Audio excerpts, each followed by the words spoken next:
জনিতয় জয়গুণ জয় শ্রী রাধেশ্যাম মায়েরা অনুধ্বনি করেন নিতাই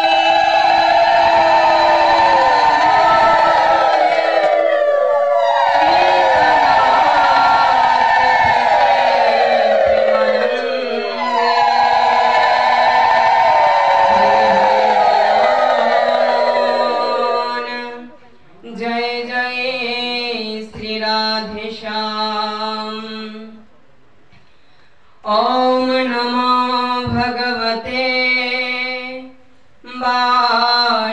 वासुदेवाय ओम नमो भगवते वासुदेवाय ओम नमो भगवते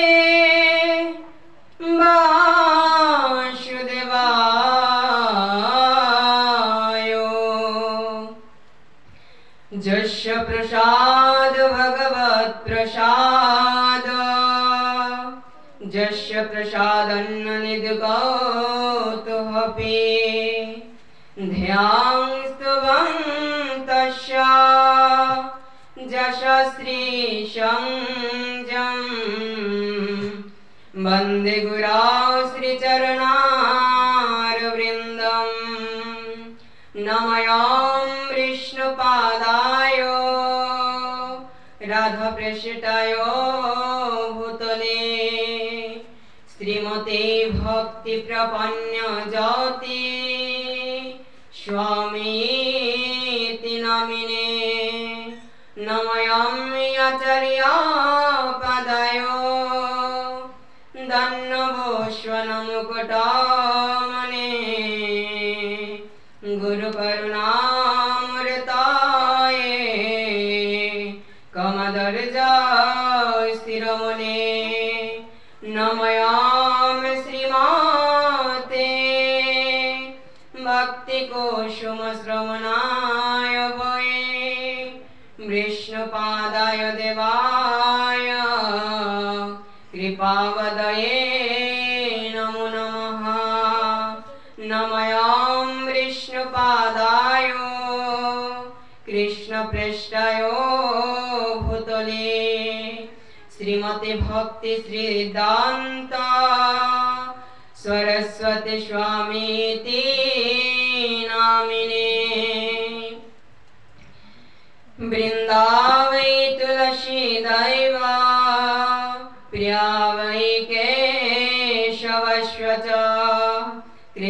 भक्ति प्रदे देवी सत्यवात्तै नमो नमः महाप्रसाद जननी सर्वसौभाग्यवर्धिनी आदिव्याधिहरा नित्यां तुलसी तं नमस्तुते हे कृष्णा करुणा सिन्धो दीनबन्धो जगत्पते गोपेश गोपिका कान्त राधाकान्त नमस्तुते तप्त काञ्चन गौराङ्गी श्री राधे वृन्दावनेश्वरी वृषभानुश्रुते देवी प्रणमामि हरिप्रिये नीलाचल निवासाय नित्याय परमात्मने बलभद्र सुभद्राभं जगन्नाथाय ते नमः সবাই একসাথে পঞ্চতত্ত্বের মহামন্ত্র जय श्री कृष्ण चैतन्य दयाल प्रभु नित्यानंद श्री अद्वैत गदाधर श्रीवासादि गौरभक्तवृंद हरे कृष्णा कृष्ण कृष्ण हरे हरे हरे राम राम राम हरे हरे हरे कृष्ण कृष्ण कृष्ण हरे हरे हरे राम राम राम हरे हरे हरे कृष्ण कृष्ण कृष्ण हरे हरे हरे राम राम राम हरे हरे जय निताय जय गौर जय श्री राधे श्याम। तो विश्व शांति और सर्वजीवेर मंगल कामनाय एक मास ब्यापी श्रीमद् भगवद गीता থেকে অমৃত আস্বাদনের আজকে 25তম রজনী। তো এই 25তম রজনীতে আজকের উপস্থিত সকল সাধুগুরু বৈষ্ণব বৃন্দ এবং শ্রীমদ্ ভগবদ গীতা অমৃত আস্বাদনে শ্রবণ পিপাসু ভক্তবৃন্দের শ্রীচরণে জানাই আমি অভাজন বৈষ্ণব জ্ঞানে প্রণাম নিবেদন করছি। वाञ्छकल्पतरुभ्यश्च कृपा सिन्धुभ्येव च पतितानां प्रभुभ्यो वैष्णवेभ्यो नमो नमः। तत्पर प्रणाम निवेदन करछि आमार अस्मदीय गुरुदेव परमहंस परिव्राजक आचार्य अष्टोत्तर शतश्री अमृष्णपाद श्री शिल भक्ति प्रपन्नचति गोस्वामी गुरु महाराजेर रातुल रांगा चरणे तिनि नित्यान्तर जययुक्त हन। तत्पर प्रणाम निवेदन करछि आमार शिक्षा गुरु बांग्लादेश तथा सिलेट विभागेर सुनामगंज जिला अद्वैत भूमि रत्न श्रीपाद राहुल कृष्ण दास प्रभुजी श्री रातुल रंगा चरणे तिनिও नित्यान्तर जययुक्त हन। तो आजकेर এই শ্রীমদ্ ভগবদ গীতা থেকে অমৃত আস্বাদনের 25তম রজনীতে আমি পবিত্র কেশব কৃষ্ণ দাস জাগচূড়া চা বাগান শ্রীমঙ্গল থেকে উপবেশন করেছি চণ্ডীতলা চা বাগানের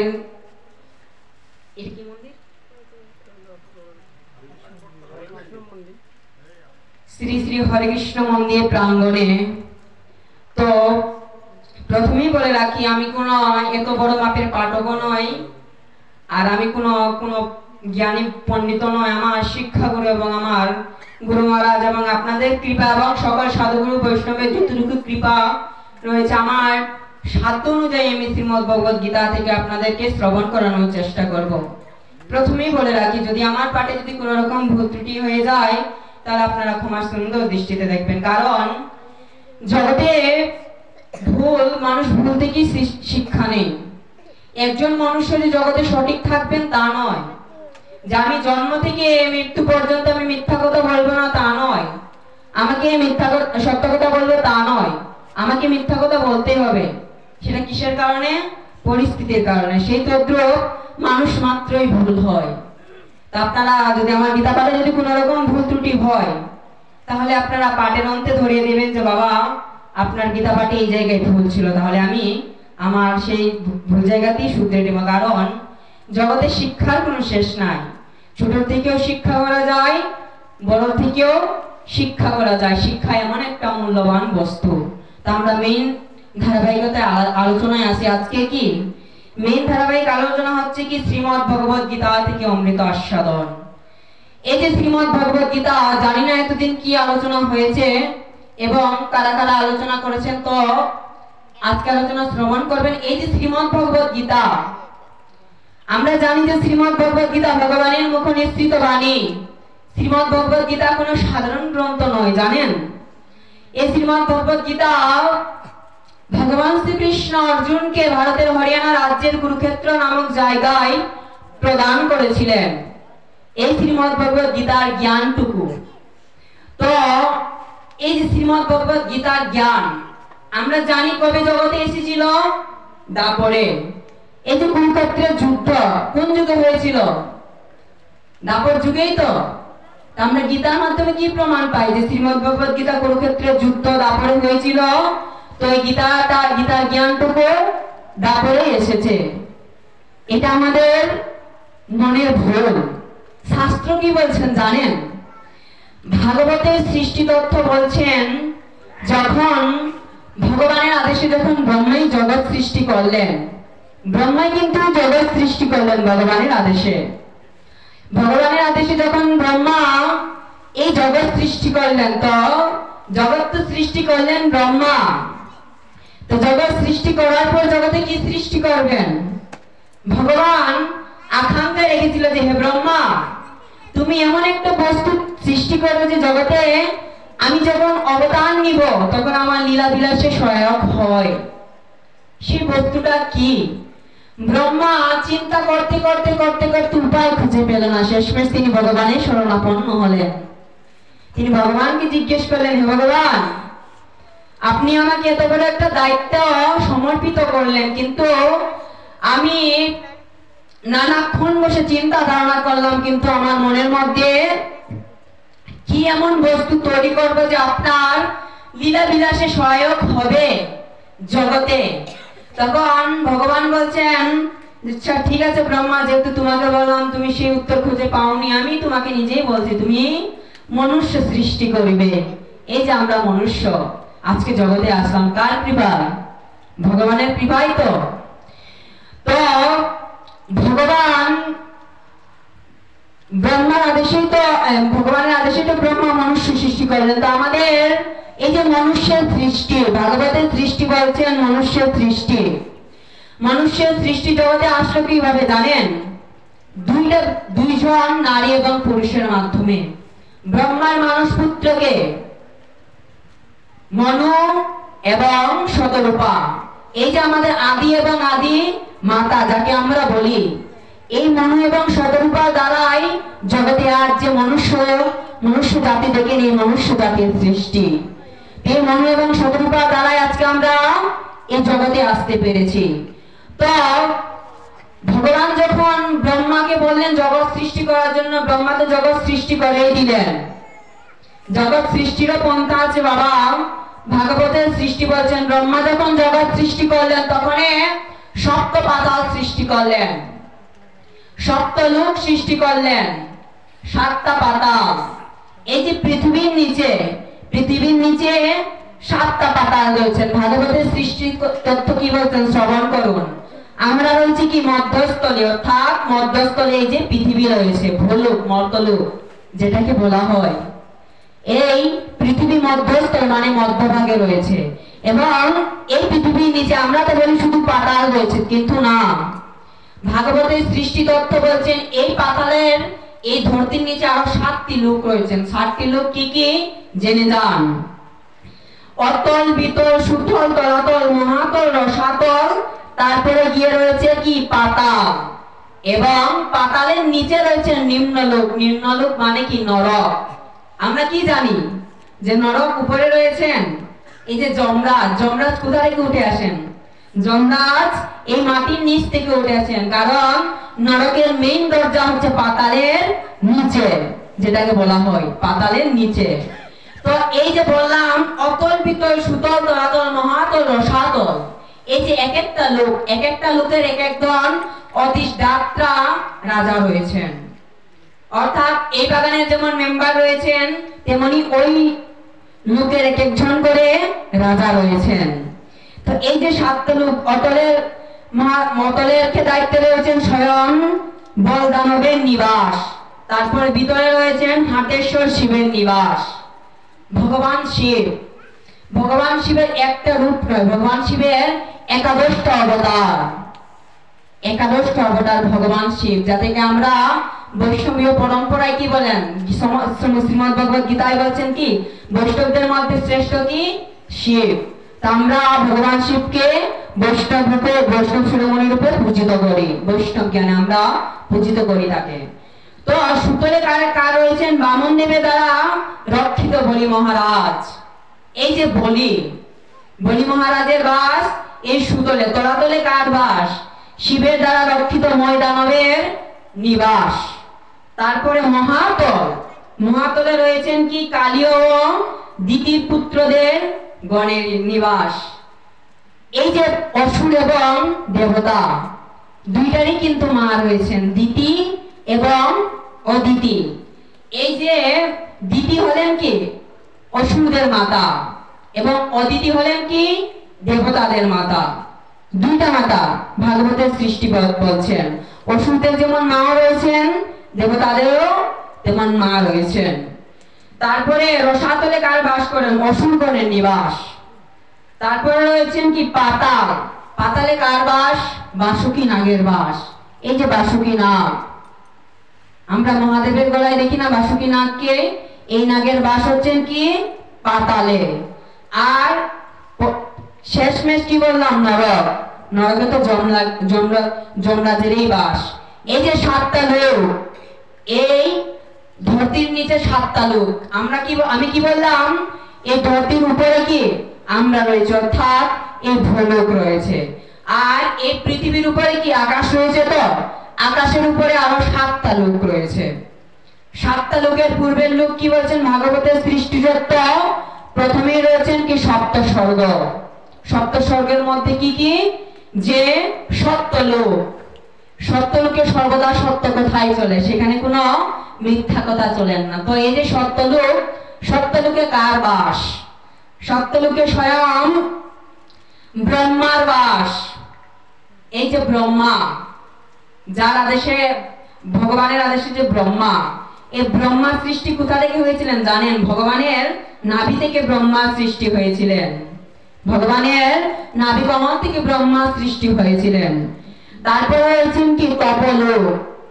অর্থাৎ প্রথমে সত্যলোক, সত্যলোকের নিচের পরে রয়েছেন কি তপলোক। এই তপলোকে কার বাস? সনক, সনাতন, সনানন্দন এবং সনত কুমার, এই চতুর্ষণের নিবাস। এই যে 4 পুত্র, ব্রহ্মার 4 পুত্র, সনক, সনাতন, সনানন্দন এবং সনত কুমার, এই যে ব্রহ্মার 4 পুত্রের নিবাস এই তপলোকে। তারপর আবার বলছেন কি জনলোক। জনলোকে নবযুগেন্দ্র ঋষিদের নিবাস।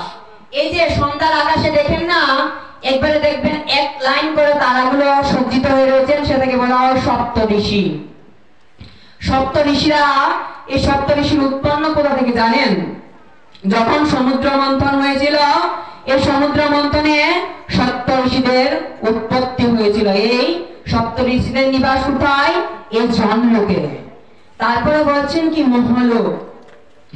এই মহলোকে ভুগমণি ও অন্যান্য ঋষিগণের নিবাস। তারপর আবার বলছেন কি স্বর্গলোক। এই যে স্বর্গ, আমরা জানি কোথায়, দেবতারা তো স্বর্গেই বাস করে। তারপরে আসছেন কি স্বর্গলোক, স্বর্গের পরে কি ভূলোক। এই যে মা, আমাদের যে পিতামাতারা মারা যায় তাদেরও কিন্তু একটা নির্দিষ্ট ভগবান লোক তৈরি করে দিয়েছেন, সেটা কি পিতৃলোক। এটাকে বলা হয় কি, এই যে ভূলোক, যেখানে আমাদের পিতৃগণের বাস। আমাদের 14 সিঁড়ি আমরা বলি না, আমাদের পিতৃপুরুষদের বাস কোথায়, এই ভূলোকে। তারপরে আসলো কি ভূলোক, এই যে আমাদের মর্ত, উপরে 7টা লোক, মাটির নিচে 7টা লোক, আর মধ্যে কি, মধ্যভাগে এই পৃথিবী, ভগবানের অখণ্ড ব্রহ্মাণ্ডের সৃষ্টির প্রথম এই পৃথিবী। তা আমরা এই পৃথিবীতে বাস করছি। তো আপনারা আজকে এই শ্রীমদ্ ভগবদ গীতার শ্রবণের জন্য পরিশ্রম করেছেন। তো কি বললাম, যখন পৃথিবীর সৃষ্টি হয় তখন সৃষ্টি তত্ত্ব বলছেন এই পৃথিবীর সৃষ্টি হয়েছিল কি সত্য যুগে। সত্য যুগে সৃষ্টি হয়েছিল। ভগবান যখন, ব্রহ্মা যখন মনুষ্যরূপাকে সৃষ্টি করে দিলেন, তখন মনুষ্যরূপারও তো দৈবিক গুণের প্রভাব, তাদেরও তো শাস্ত্র জ্ঞানের প্রভাব, কারণ তাদের দ্বারাই তো মনুষ্য জগতের সৃষ্টি হবে, তাহলে তাদেরও তো শাস্ত্র জ্ঞানের প্রভাব। তখন ভগবান আদেশ করলেন যে ব্রহ্মা, তুমি এই মনু এবং শতরূপাকে গীতার জ্ঞান প্রদান করো। ভগবান দিলেন ব্রহ্মাকে, আর ব্রহ্মা কাকে দিলেন, এই মনু এবং শতরূপাকে। মনু এবং শতরূপা পরিবর্তে তার পুত্র ইক্ষ্বাকুকে দান করেছিলেন এই শ্রীমদ্ ভগবদ গীতার জ্ঞান। তো আমরা পেলাম সত্যযুগে শ্রীমদ্ ভগবদ গীতার জ্ঞান, অলরেডি সত্যযুগে শ্রীমদ্ ভগবদ গীতার জ্ঞান মনু এবং শতরূপা দ্বারা জগতে চলে এসেছিল। গেল সত্যযুগ, আসলো কি ত্রেতা, সত্যর পর তো ত্রেতা, আসলো কি ত্রেতালোক, ত্রেতা যুগ। এই ত্রেতা যুগে শ্রীমদ্ ভগবদ গীতার জ্ঞান কারো না কারো মাধ্যমে এসেই গিয়েছিল। কার মাধ্যমে এসেছিল জানেন, ভগবান শিবের একাদশ রুদ্র অবতারকে। রাম কার্যে কিনি সহায়ক ছিলেন, কে সহায়ক ছিলেন মা বলুন, বলুন। রামের কার্যে, রামের সহায়ক হিসেবে কে ছিলেন বাবা, না হনুমান। এই যে ভগবান শিবের, আমাদের জানতে হবে আমরা সনাতনী হিসেবে আমাদেরকে অনেক তথ্য জানতে হবে, কারণ আমরা তথ্য জানি না বলে আজ আমাদের এই অবস্থা, ধর্ম জানি না বলে আজ আমাদের এই অবস্থা। কি অবস্থা সেটা পরে বলবো। তো এই যে ভগবান শিবের একাদশ রুদ্র অবতার হনুমান, যিনি অবদান নিয়েছিলেন কি প্রভু রামের কার্যে সহায়ক হওয়ার জন্য। হনুমানের শিক্ষাগুরু কে ছিলেন জানেন, স্বয়ং সূর্যদেব। ভগবান তৎপরে গীতার জ্ঞান কাকে দান করেছিলেন, এই সূর্যদেবকে ত্রেতা যুগে। এবং ভগবান সূর্যদেবকে আদেশ প্রদান করেছিলেন, যেহেতু হনুমান রাম কার্যে সহায়ক হবে, তাই হনুমানের সমস্ত সনাতন ধর্মের যত শাস্ত্রীয় জ্ঞান রয়েছে সমস্ত জ্ঞানের দরকার। তাহলে ভগবান হনুমানের শিক্ষাগুরু হিসেবে সূর্যদেবকে প্রদান করেছিলেন সেই জ্ঞান। তো সূর্যদেব সেই গীতার জ্ঞান হনুমানকে প্রদান করেছিলেন, সেটা হলো ত্রেতা যুগ। গেল কি দুইটা যুগ, আসলো কি দাপর। আমরা তো জানি দাপরে কুরুক্ষেত্রের যুদ্ধ হয়েছিল। কুরুক্ষেত্রের যুদ্ধে এই যে শ্রীমদ্ ভগবদ গীতার জ্ঞান মা অগ্রহায়ণ মাসে জগতে এসেছিল। অগ্রহায়ণ মাস মুখ্যদা একাদশীর দিন, মুখ্যদা একাদশী এবং রবিবার দিনে, আজ থেকে 5500 বছর পূর্বে এই শ্রীমদ্ ভগবদ গীতার জ্ঞান কুরুক্ষেত্রের যুদ্ধে অর্জুনকে ভগবান দান করেছিলেন। তো গেল 3 যুগ, আমরা তো কলিযুগে সেই শ্রীমদ্ ভগবদ গীতার জ্ঞান পেলামই। তো এতক্ষণ কি জানলাম, জগতে শ্রীমদ্ ভগবদ গীতা জ্ঞান আসলো কিভাবে। তো এখন চিন্তা করুন, জগতে আমরা তো জানি বেদ প্রধান ধর্মগ্রন্থ সনাতন ধর্মের, তাহলে কলিযুগে গীতাকে এত প্রাধান্য দেওয়া হয়েছে কেন? কলিযুগের সর্বশ্রেষ্ঠ গ্রন্থ হচ্ছেন কি এই শ্রীমদ্ ভগবদ গীতা। বেদ হতে পারে সনাতন ধর্মের প্রধান ধর্মগ্রন্থ, কিন্তু তার সার স্বরূপ হচ্ছেন কি এই শ্রীমদ্ ভগবদ গীতা। স্বয়ং ভগবান বলছেন সর্বোপনিষদ গাবদুক্ত গোপাল নন্দনম পার্থবৎস সুধীর ভুক্তা দুগ্ধম গীতমৃতমর্তম। যদি বেদটা যদি হতে পারে গায়, তো গীতাটা যদি হতে পারে গাভী স্বরূপ, সেই গাভীর দুগ্ধ কি এই শ্রীমদ্ ভগবত গীতার জ্ঞান। এবং ওই গাভীর দুগ্ধকে আহরণ করেন স্বয়ং অর্জুন বাছুর বৎস রূপে।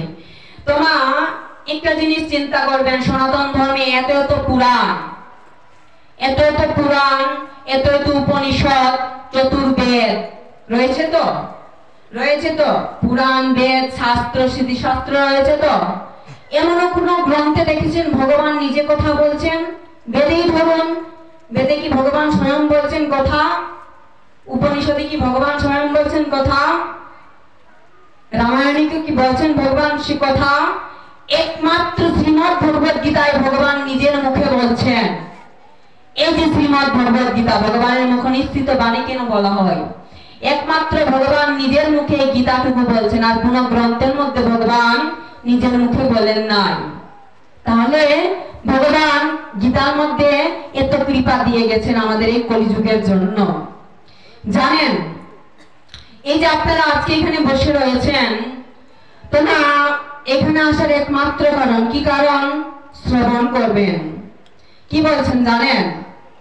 নববিধা ভক্তির মধ্যে এই যে আমাদের শরীর, শরীরের মধ্যে শাস্ত্র বলছেন কি ভক্তির 64টা অঙ্গ, শরীরের 64টা অঙ্গ, ভক্তির 64টা অঙ্গ, 64টা অঙ্গের মধ্যে ভগবান 9 প্রকার ভক্তিকে প্রাধান্য দিয়েছেন, যেটাকে শাস্ত্র বলছেন কি নববিধা ভক্তি।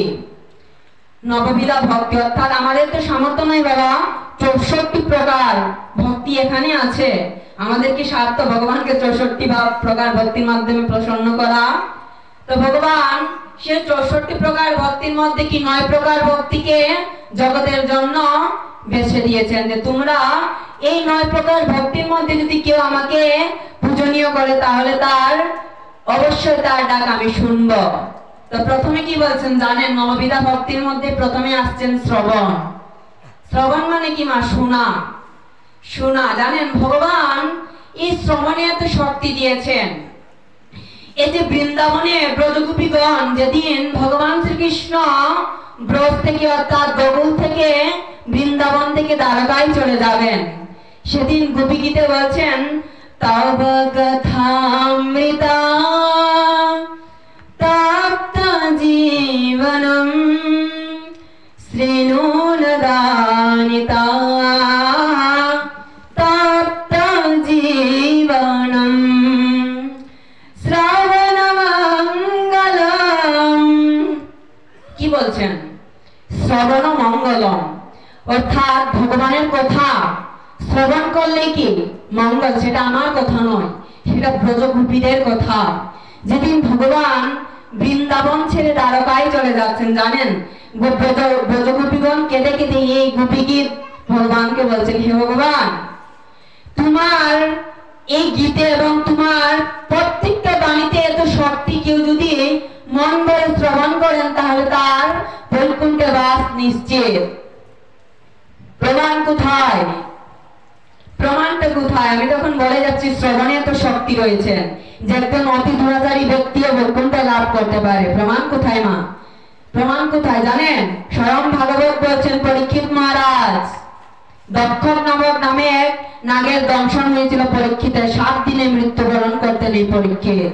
7 দিনে কি সম্ভব আপনার বৈকুণ্ঠ প্রাপ্ত করা বাবা? সম্ভব কি 7 দিনে? এমন কোন পথ আছে যে আমি 7 দিন বৈকুণ্ঠ করবো? এমন কি ধর্ম আছে যে আমি 7 দিনে বৈকুণ্ঠ প্রাপ্ত হব? তখন একমাত্র পথ আসলেন কি জানেন? ভাগবত শ্রবণ করা। পরীক্ষিত মহারাজের শেষমেশ একটা পথ আসলো, ভাগবত শোনা। তিনি 7 দিন 7 রাত্র ভাগবত শ্রবণ করেছিলেন। এই 2 কান দিয়ে শুধু ভাগবত শ্রবণ করেছিলেন। এই কান দিয়ে শোনা মাত্রই কি 7 দিনের বেলে স্বয়ং বৈকুণ্ঠ রথ থেকে বৈকুণ্ঠে থেকে বৈকুণ্ঠ অধিপতি আমার অনাদিরাদি গোবিন্দ স্বয়ং নিজে সোনার রথ নিয়ে আসছেন পরীক্ষিতকে নেওয়ার জন্য। তাহলে দেখুন, আপনারা যদি এখানে বসে ভগবানের কথা কায়মনোবাক্যে শ্রবণ করেন তাহলে আমাদের কি বৈকুণ্ঠে যাওয়ার ইচ্ছা আছে কি আছে না? আছে তো? অবশ্যই আছে। আমরা ভক্তের বাঁধন না জানি ভজন, না জানি সাধন। তো বাবা, ভগবানের সেবা পূজা অনেক প্রকার হয়ে থাকে। কি বললাম? ভগবানের সেবা 64 প্রকার হয়ে থাকে, কিন্তু আমাদের সেটা করার সামর্থ্য নাই। ভগবান 9 প্রকার ভক্তি দিয়ে দিয়েছেন। তুমি বলছেন আমরা ভগবানের সেবাটা ভজনাটা করবো কিভাবে জানেন? ভগবান শ্রীমদ্ ভগবদ গীতায় বলছেন যে যথা মাম প্রবদম তেতাং স্তৈব ভজামহম মম বর্তানুবর্তেতে পার্থ মম পার্থ সর্বস্ব। বলছেন হে অর্জুন, যে আমাকে যেভাবে ভজনা করে আমি তাকে সেইভাবেই সন্তুষ্ট করি। তো এই যে আপনারা আজকে এখানে বসেছেন, শ্রবণ করা মানে কি? শ্রবণ করা মানে ভগবানকে ভজনা করা। তারপরে কি গেল শ্রবণ, শ্রবণের পরে আসছেন কি? কীর্তন। এই যে একটু আগে এত সুন্দর ভগবানের আরতি কীর্তন হলো, ভগবানের নাম বন্দনা হলো, এই কীর্তনের মাধ্যমেই কি সম্ভব বৈকুণ্ঠ ধাম প্রাপ্ত করা। কীর্তনেও ভগবান এত একটা শক্তি দিয়ে দিয়েছেন। তারপরে আসছেন কি জানেন? আত্মনিবেদন। এই যে আমাদের আত্মা, আমাদের যে আত্মাটা ভগবানের পরমাত্মার একটি অবিচ্ছেদ্য অংশ। জানেন আত্মা 2 প্রকার, একটা হচ্ছেন জীবাত্মা, একটা হচ্ছেন কি পরমাত্মা। জীবাত্মা কি? ওই যে দেখছেন ছাগল, ওই ছাগলের মধ্যেও ভগবান বিরাজমান রয়েছেন। কি সেটা কোন রূপে? জীবাত্মা রূপে। আর এই যে আমাদের নশ্বর দেহ, পঞ্চমহাভূত দ্বারা এই যে আমাদের নশ্বর দেহ তৈরি করা হয়েছে, এই দেহের মধ্যে ভগবান কি পরমাত্মা রূপে বিরাজ করছেন। প্রমাণ কোথায়?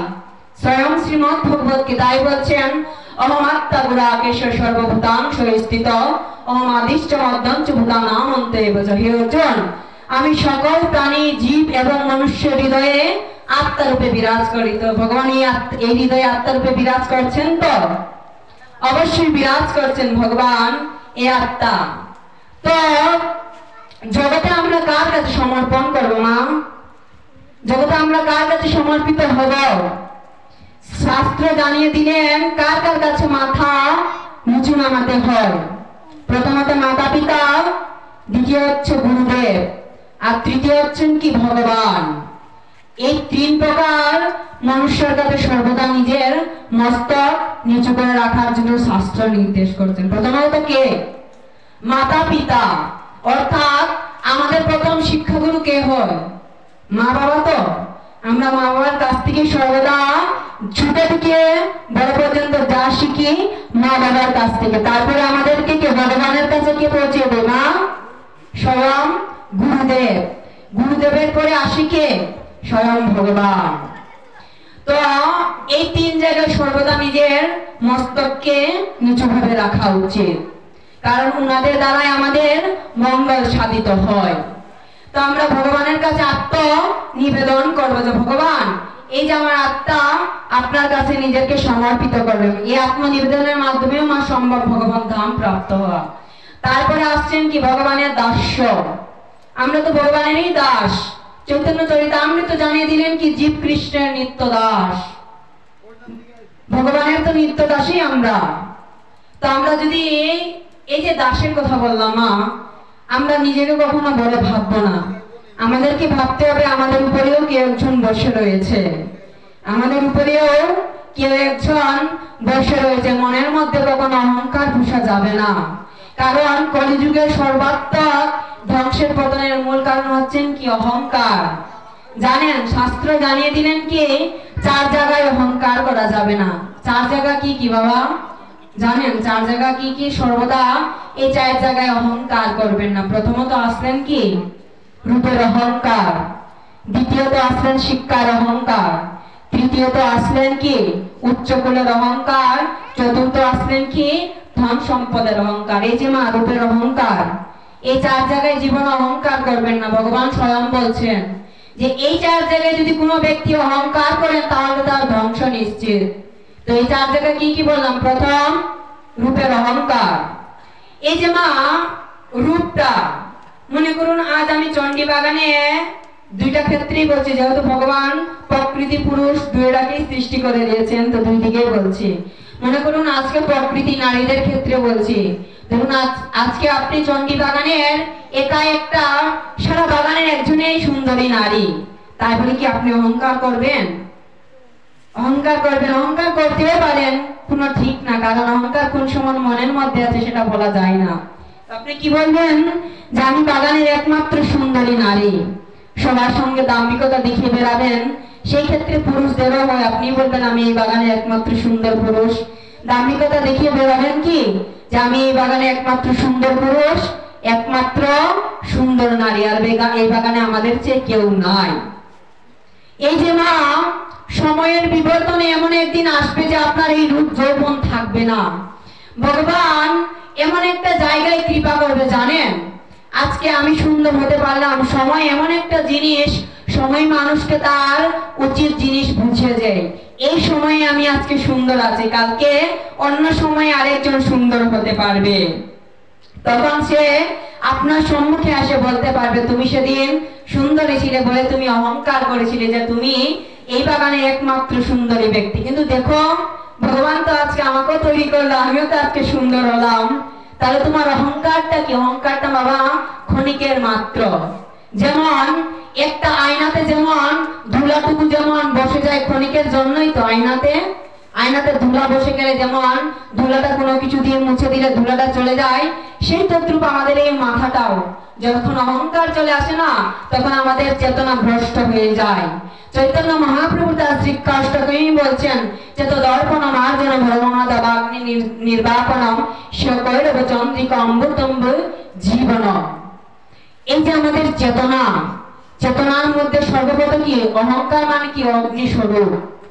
একজন ব্যক্তিকে অহংকার যেমন মানে এই চেতনার মধ্যে যখন অহংকার চলে আসে, চৈতন্য মহাপ্রভু প্রথমেতেই বলছেন নিজের অহংকারকে দমন করো এই শিক্ষাষ্টকের মাধ্যমে। তো কি বললাম? রূপের অহংকার গেল, রূপের অহংকার, আমাদেরকে রূপের অহংকার করতে হবে না। এই যে না শরীরটা দেখুন, একটা বাচ্চা যখন জন্ম নেয় তখন কি সুন্দর থাকে, ছোটকালে একটা রোগ, যৌবনে তো আরো সুন্দর, তারপরে বৃদ্ধকালে এই চামড়াটা খসে পড়ে যায়, এই চামড়ার আগের মতো এই শরীরে আর আগের মতো শক্তি থাকে না, শেষমেশ এই চামড়াটাই আমাদের কাছে বেঈমানি করে। তাহলে রূপের অহংকার দেখে কোনো লাভ? অবশ্যই অহংকার দেখাবো। কাদের নিয়ে অহংকার দেখাবো জানেন? শ্রীমতী রাধারানীকে নিয়ে অহংকার দেখুন, আমার পরমেশ্বর ভগবান শ্রীকৃষ্ণকে অহংকার নিয়ে অহংকার দেখান, দেবী দুর্গাকে নিয়ে অহংকার দেখান, দেবী লক্ষ্মীকে নিয়ে অহংকার দেখান, গণেশকে নিয়ে অহংকার দেখান। কেন? ভগবান সর্ব আকর্ষক, ভগবান তো সর্ব আকর্ষক তো হয়েই থাকে। এই যে চিত্রপটের মধ্যে ভগবানকে দেখছেন, ভগবান কত সুন্দর, ভগবান কি নিয়ে অহংকার দেখান আমি সনাতনী, আমি সুন্দর না হলো আমার ভগবান কত সুন্দর, ভগবান কি অহংকার দেখান, ভগবান আরো প্রসন্ন হবে যে না সে ব্যক্তি নিজেকে নিয়ে অহংকার দেখাচ্ছে না, আমাকে নিয়ে তো অহংকার দেখাচ্ছে, ভগবান আরো প্রসন্ন হইবে। এই যে গেল রূপের অহংকার। তারপরে বললাম কি শিক্ষার অহংকার, এইটা কলিযুগের দ্বিতীয় মারাত্মক অহংকার, শিক্ষা। শিক্ষা এমন একটা জিনিস, কি বললাম সেম ওই রকমই মা। মনে করুন আজকে আমি চন্ডিতলা চা বাগানে একলা একজন মাস্টার্স পাস ডিগ্রি পাস ব্যক্তি রইলাম, তাই বলে এই কি আমি সারা বাগানে বলে বেড়াবো যে আমি একমাত্র মাস্টার্স পাস ব্যক্তি আছি, আমার বাগানে আমার ছাড়া আর কেউ বাগানে শিক্ষার নাই? গোবিন্দ এমন একদিন অন্য জনের উপরে কৃপা করবে, আজ আমি মাস্টার্স পাস রয়েছি, কালকে অন্য একজনও মাস্টার্স পাস থাকতে পারে, তাই বলে কি আমি অহংকার দেখাবো? আজ আমি বাগানের সভাপতি রইলাম, তাই বলে কি আমি অহংকার দেখাবো? এগুলো কার দেওয়া? ভগবানের দেওয়া। ভগবান দিয়েছেন, ভগবান 1 মিনিটে নিঃস্ব করে দিতে পারেন, তাই বলে এসব নিয়ে পদ পদবী রূপ এগুলো নিয়ে কোনো সময় অহংকার করতে নেই। মনে করুন আজ আমি বাগানের মেম্বার, তাই বলে কি আমি অহংকার দেখাবো? মনে রাখতে হবে একটা সময়ের নির্ধারণের জন্য ভগবান আমাকে একটা নির্ধারণ করে দিয়েছেন, একটা নির্ধারণকৃত সময়ের জন্য আমি আসনে বসেছি। এই যে আমাকে একটা নির্ধারণ করে দেওয়া হয়েছে আসনের মধ্যে, আমার এমনও হতে পারে যে আমি এই আসনটিকে উঠে যেতে পারবো না, মৃত্যু এমন একটা জিনিস। সেই পথে আপনারও মৃত্যু এমন সময় আসতে পারে যে আপনি 5 বছর সেই পথে থাকতে পারবেন না। তো যতদিন আছেন জগতে সবার সাথে সহানুভূতি এবং নিরহংকার বোধ হয়ে চলুন। কি বললাম? শিক্ষার অহংকার। মা জগতে শিক্ষার অহংকার অনেক প্রকার হয়ে থাকে। এই যে আমি আজ এখানে বসে পাঠ করছি, আমি বলবো না যে আমি কেশব শুধু আমি বাগানে, আমি চণ্ডীচড়া বাগানে আমার চেয়ে কোনো বড় গীতা পাঠক নাই। গোবিন্দ আজ আমার কাছে এই গীতার জ্ঞান আছে, আমি শিক্ষা করেছি বলে আমি এই জ্ঞানটুকু পেয়েছি। আর কাল অন্যজন ব্যক্তি সেই সুখটুকু যদি শিক্ষা করে এই জ্ঞান তার মধ্যেও থাকতে পারে, সেই বলে আমি অহংকার করব না। কারণ জ্ঞান এমন একটা জিনিস আজ আমার কাছে আছে, কাল অন্যজনের কাছেও থাকতে পারে। এই ছিল শিক্ষার অহংকার। তারপরে আসলো কি উচ্চকুলের অহংকার।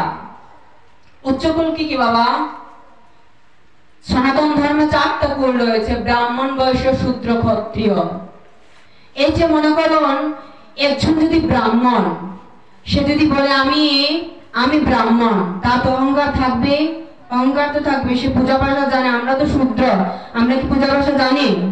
সে যদি আমাদের সাথে অহংকার দেখায় তুমি শূদ্র আমি ব্রাহ্মণ, একটা কথা মনে রাখবেন, হতে পারে ভগবান তাকে একটা গুণ দিয়েছেন, কিন্তু শ্রীমদ্ ভগবত গীতায় ভগবান নিজেই বলছেন চতুর্বর্ণম আশিষ্টং গুণকর্ম বিবর্জিতম।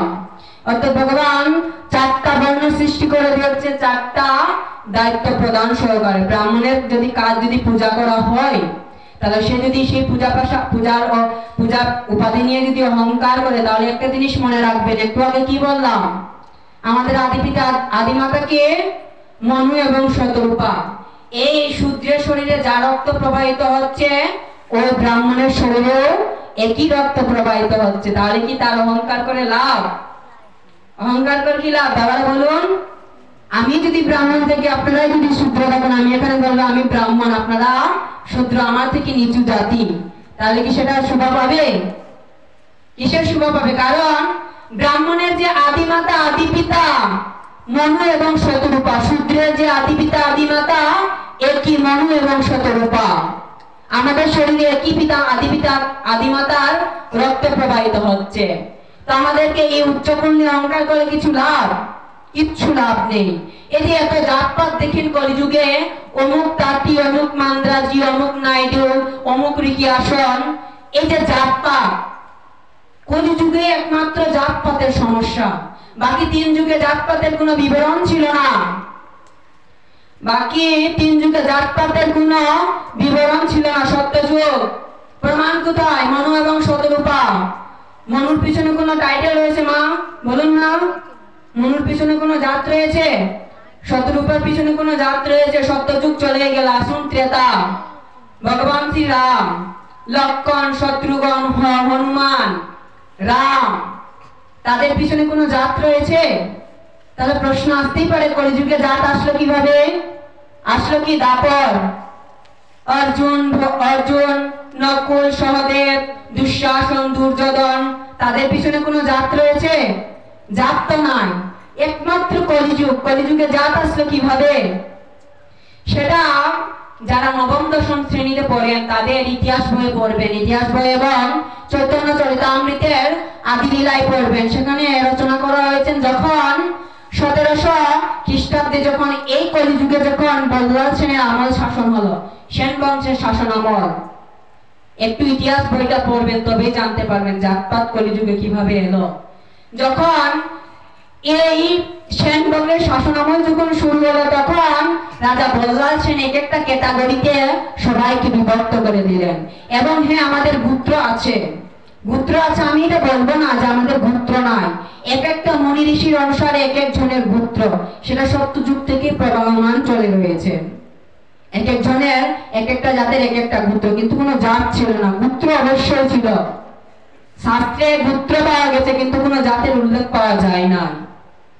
তো কি বললাম যে এই যে মানে জাত, বল্লাল সেনে এক একটা ক্যাটাগরিতে এক একজনকে বিভক্ত করে দিয়েছেন। কাউকে চুল কাটার কাজ দিয়েছেন, কাউকে ঝাড়ু দেওয়ার কাজ দিয়েছেন, কাউকে ধরুন বাথরুম পরিষ্কারের কাজ দিয়েছেন। রাজা, সে সময় তো রাজাদের শাসন আমল, এক একজনকে এক একটা কাজ ভাগ করে দিয়েছেন।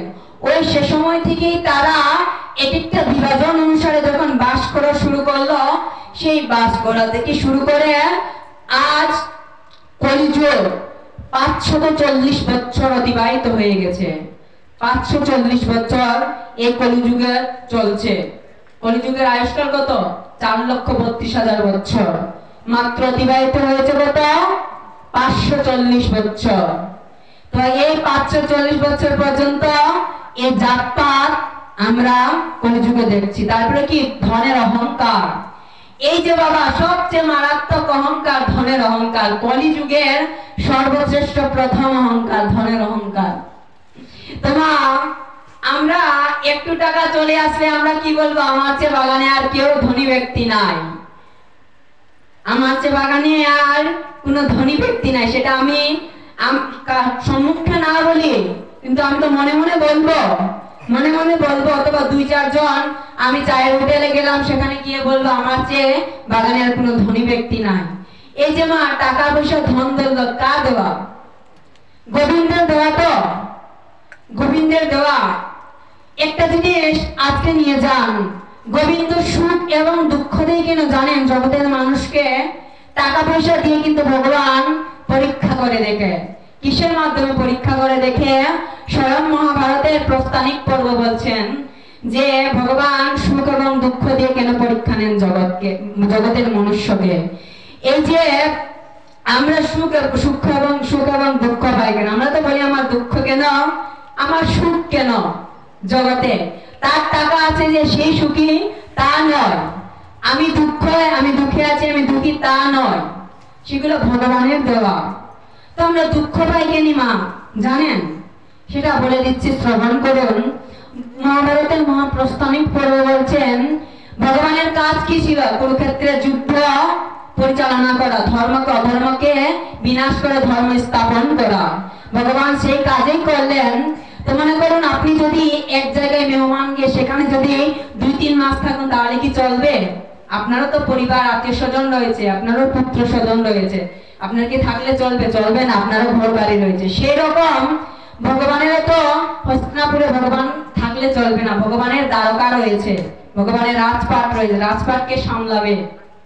তো ভগবান সেই কথা বিবেচনা করেই পঞ্চ পাণ্ডবের কাছে অনুমতি চেয়ে বসলেন যে আমার কাজ ছিল অধর্মকে বিনাশ করে ধর্ম স্থাপন করা, আমাকে এখন বিদায় অনুমতি দাও। তখন পঞ্চ পাণ্ডবেরা মানে বিতম্বিত হয়ে গেলেন যে এইটুকু তো আমরা দিতে পারবো না, কারণ এইটুকু অনুমতি দেওয়ার একমাত্র ঘরের, আপনি কি ছোটর কাছে অনুমতি নেবেন বাবা? একমাত্র বড়র কাছেই তো অনুমতি হবেন। যেখানে আপনি বেড়াতে যান, যারেগুলো আপনি আত্মীয় যান, সেই তো সেখানে বড় কে ছিলেন? কুন্তী দেবী, কুন্তী তো বড় ছিলেন। তখন তিনি বললেন, পঞ্চ পাণ্ডবরা বললেন আপনি মায়ের কাছ থেকে অনুমতি নেন, যদি মা যদি অনুমতি দেয় তাহলে আমাদেরও অনুমতি হয়ে যাবে। তখন ভগবান সাথে সাথে কি দেবী কুন্তীর কক্ষে প্রবেশ করলেন, দেবী কুন্তীর রুমে প্রবেশ করলেন। প্রবেশ করা মাত্র দেবী কুন্তীর কাছে তিনি করমিনতি একই কথা বললেন যে প্রভু আমার তো কাজ শেষ, আমাকে তাহলে একটা প্রস্থানের অনুমতি দাও। তখন কুন্তী বলছেন বাবা যেহেতু তুমি এখানে এসেছো আর তুমি বেশি দিন থাকবে না, কারণ তোমারও তো একটা পরিবার রয়েছে। তো উনি অনুমতি দিলেন। যখন ভগবান বেরিয়ে যাচ্ছেন তখন দেবী কুন্তী পিছন থেকে ডাকলেন, বলছেন বাবা একটা কথা বলার ছিলাম তোমাকে। সাথে সাথে ভগবান ঘুরে গেলেন, বলছেন প্রভু তুমি আমাকে কি বলবেন? আমি এখন বলছি ভগবান কেন কুন্তীকে প্রভু বলছেন, কারণ বসুদেবের বোন কুন্তী, বসুদেবের বোন তো কুন্তী, তো সম্পর্কে কি লাগবে? শ্রীকৃষ্ণের কি লাগবে? প্রভুই তো, তুমি প্রভু বলছেন। বলছেন প্রভু আপনি কি বলবেন আমাকে বলুন। বলছেন বাবা তোমার কাছে আমি এমন একটা জিনিস চাইবো, তুমি কি দিবে? ভগবান আশ্চর্য পড়ে গেলেন, বলছেন আমার প্রভু কি চাইবে? ভগবান তো অন্তর্যামী, ভগবান সব জানেন। তারপরে না জানার ভান করে ভগবান বলছেন আজ্ঞে প্রভু। ভগবান 2 হাত করে জোরে করে বলছেন আজ্ঞে প্রভু তুমি আমাকে বলুন তুমি আমার কাছে কি চাইবে। তো ভগবান আরো জিজ্ঞেস করলেন যে তুমি আমার কাছে কি চাইবে। তখন ভগবানকে বলছেন যে বাবা তোমার কাছে আমার একটাই চাওয়া যে তুমি আমাকে এতটুকু দুঃখ দিও যাতে দুঃখের মাঝে থেকে যাতে আমি তোমার নামটা শ্রবণ করতে পারি। কেন দুঃখ দেয় জানেন ভগবান?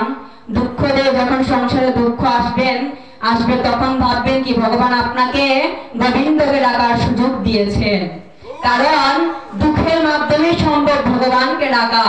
প্রমাণ নিজেই পাচ্ছেন, কেন দুঃখ চাইবেন ভগবানের কাছে? কুন্তিও সেই চেয়েছিলেন। কুন্তি কিন্তু চাইতে পারতেন যে ভগবান তার ভাতিজা কিন্তু অনাদি আদি গোবিন্দ স্বয়ং এই অখণ্ড ব্রহ্মাণ্ডের যিনি মালিক,